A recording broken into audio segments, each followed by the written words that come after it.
মিঠুনদা আমার বিরুদ্ধে 100 কোটি টাকার মানহানির মামলা করেছে।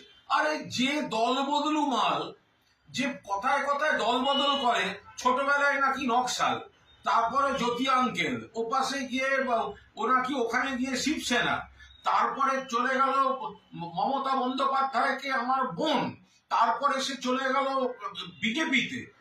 যে ঘন ঘন দল বদল করে, কোন দলে তার মান নেই, তার আবার মানহানির মামলার ট্যাঙ্কি। আর 2 নম্বর হচ্ছে, আমি ওয়েট করছি, এরকম একটা সিচুয়েশনে ওয়েট করছিলাম যে মিঠুনদাকে আমি চাই একটা মামলায়। অভিনেতা মিঠুনদা আলাদা, আমার সঙ্গে একসময় দাদা ভাইয়ের সম্পর্ক আলাদা। এখন যে লড়াই, আমি চাইছিলাম ওকে একটা মামলায়, যে কোনো মানহানির মামলায় আমি ওই সমস্ত চিটফান্ডের জিনিসগুলো নিয়ে যাবো। আমি কেন বলেছি, এবং আমি প্রেয়ার দেব, মানহানির মামলা নিশ্চয়ই ফয়সালা হবে।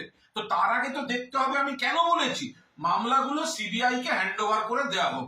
এই হচ্ছে ওর বেনিফিশিয়ারি, এই ইনকাম, এই কানেকশন, 4খানা অন্তত চিটফান্ডে আছে। তো আমি ওয়েট করছিলাম।